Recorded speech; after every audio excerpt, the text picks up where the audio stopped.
Et donc, je suis docteur Boris Kwame. Je suis passionné des questions de biodiversité et zones humides. Et mon association, c'est le COPAGE, qui est le Conseil promotionnel pour l'action des jeunes en Afrique. C'est une organisation panafricaine présente dans pas mal de pays en Afrique. Et je suis en Afrique, je suis le représentant ouest africain. Donc, c'est-à-dire, je couvre les pays de l'Afrique de l'Ouest en tant que coordinateur régional. Le sujet que je vais aborder, c'est impact anthropique dans les zones humides dans le sud de la Côte d'Ivoire. Next slide. OK. Et donc, les zones humides subissent des pressions humaines qui les menacent de disparition. Et donc, j'avais déjà parlé de la définition, c'est celle de la Convention de Ramsar en 1971 qui définit les zones humides comme des étendues de marais, de faune, de tourbières dont la profondeur n'excède pas 6 mètres. Et donc, les zones humides sont d'une très grande importance pour l'homme à cause de leur utilisation multiple. Cependant, on constate l'aménagement progressif des zones humides qui est lié à l'activité humaine, c'est-à-dire le développement industriel et l'urbanisation. En plus de cela, l'agriculture, comme le dit Voctobia en 2013. Ces espaces naturels se sont réduits au profit du développement des activités humaines. Et nous avons décidé de mener notre investigation sur tout le sud de la Côte d'Ivoire. Et pourquoi? Parce que nous avons remarqué de plus en plus la présence accrue des populations aux abords des sites indiqués, tant bien même que ce sont des sites Ramsar, on a encore des populations qui habitent là. Et chose surprenante, dans le domaine universitaire, il y a même pas, il y a une absence quasi totale de la littérature ivoirienne qui en parle. Personne ne parle de l'anthropisation des zones humides en Côte d'Ivoire. Et donc, c'est ce qui a attiré notre attention pour pouvoir traiter de ce thème. Next.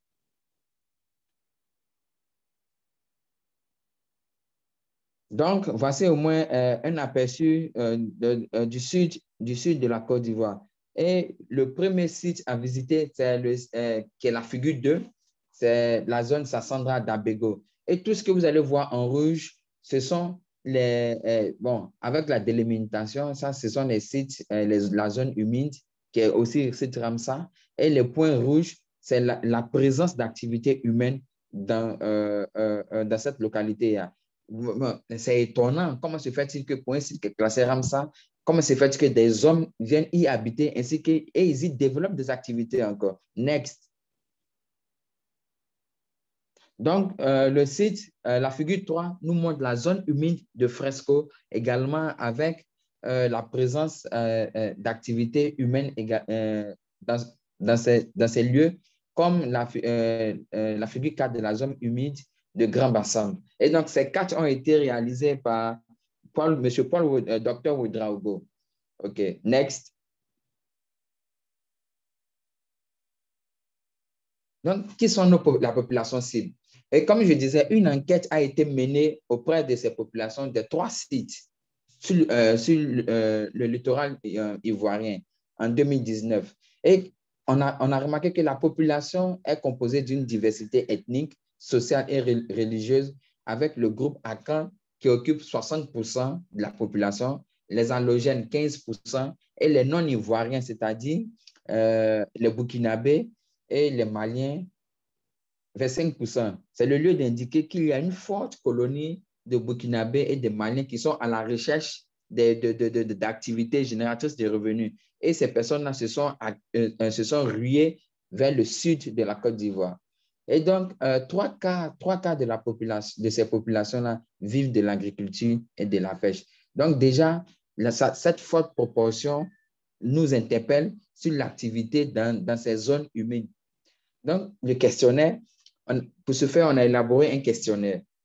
Et donc, le questionnaire a porté sur l'ethnie, la situation foncière, l'utilisation des zones humides, les activités anthropiques menées par ces populations, les risques encourus par la biodiversité. Et le questionnaire a concerné 30 ménages par site, soit un total de 90 ménages enquêtés sur 5 jours. Donc, le choix de ménage se fait en fonction de l'activité exercée par le chef de ménage en rapport avec la zone humide. Et la méthode utilisée ici, c'est la méthode de boule de neige qui a été utilisée. La méthode de boule de neige est on part dans un ménage et ouais, OK, merci Chris. La méthode utilisée, on part dans un ménage et après avoir interviewé cette personne, on pose la question au chef de ménage. Est-ce que vous connaissez encore une personne qui a une activité dans les zones humides? Et quand elle nous dit oui, on connaît X et Y et ainsi de suite, on se rend chez cette personne-là. Et c'est ce qu'on appelle en statistique la méthode de boule de neige. Next. Et qu'est-ce que nous avons remarqué comme résultat? On a listé les raisons, on a catégorisé les raisons des installations des populations aux abords ou parfois même dans les zones humides. Dans les zones humides. On a on a remarqué que la difficulté financière, c'est-à-dire la pauvreté, occupe 55% des populations disent qu'ils se sont installés aux abords des zones humides parce qu'elles sont pauvres, elles n'ont pas de ressources financières pour pouvoir se prendre une maison. D'autres, c'est à cause de l'activité agricole, l'installation liée aux activités agricoles, c'est-à-dire la culture maraîchère, l'élevage, la pêche et l'élevage. Certaines personnes, ces personnes occupent 30%. En ce qui concerne l'héritage, il y a des parents qui étaient, et généralement, c'est les fortes colonies de Burkinabé et des Maliens qui y sont, ils ont eu des enfants et après leur décès, les enfants aussi se sont installés dans ces endroits. Eux, ils occupent 6%. Et bon, les populations, en l'occurrence les femmes, ils disent qu'ils ont un accès difficile aux fonciers. Et ces populations-là occupent 9%, ce qui nous donne un total de 100%.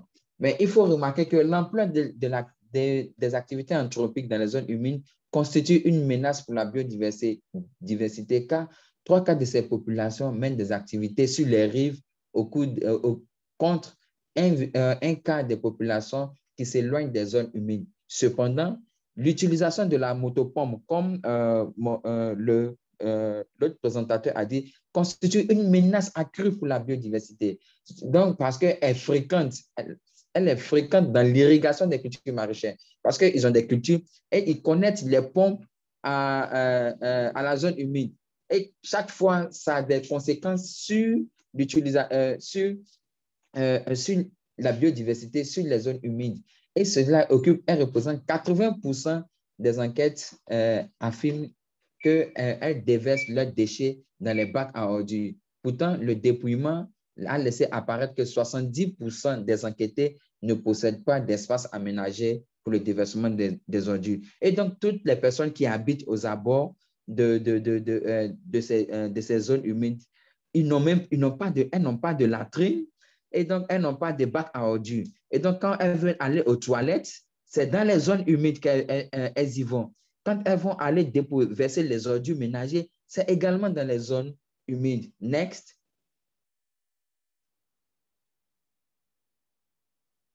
Et bon, on a été surpris. Bon, qu'est-ce qu'on s'est dit? On s'est dit qu'avec mon équipe, on va essayer de mener une comparaison pour voir avec d'autres études. Est-ce que ce phénomène-là,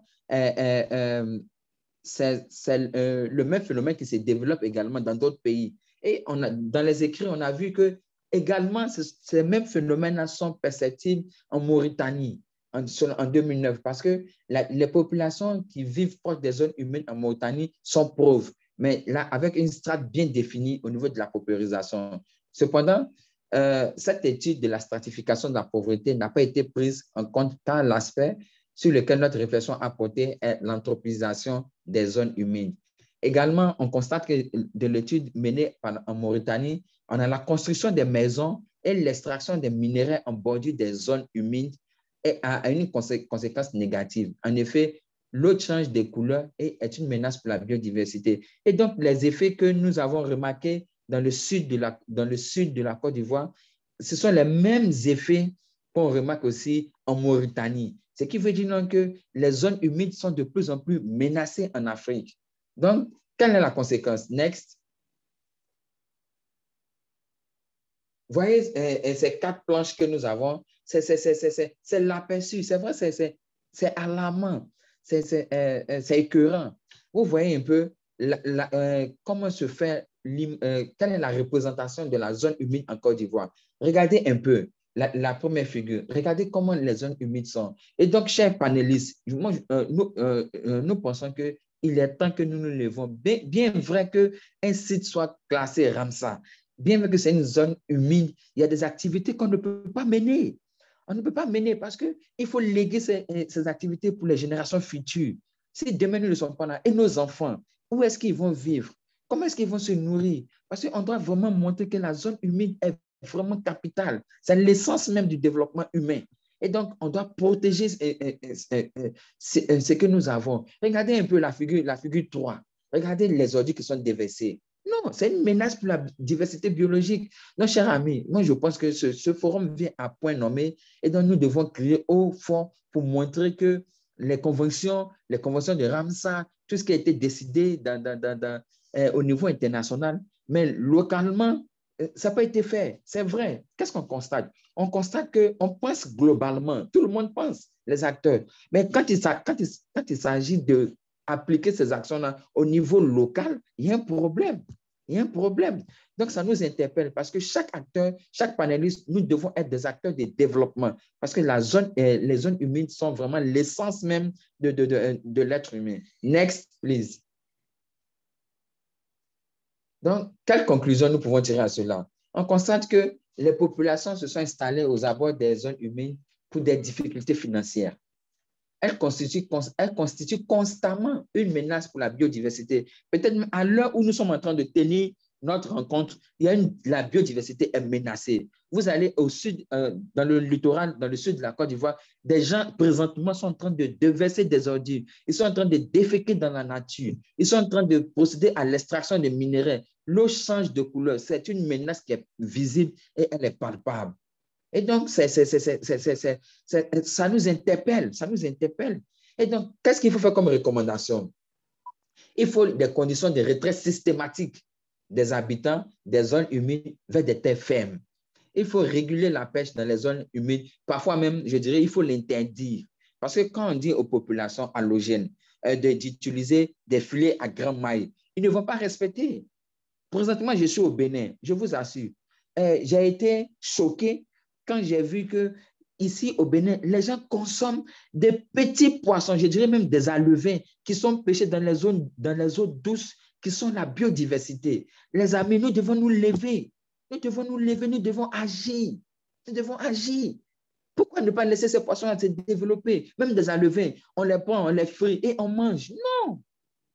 Donc, vraiment, qu'est-ce qu'il faut faire? Il faut également, les lagunes pourraient être semées de végétation, de mangroves et d'autres espèces végétales appropriées afin de renforcer la stabilité de la zone de contact des terres fermes vers la mer. Et pour finir, je dirais il faut une sensibilisation et une communication.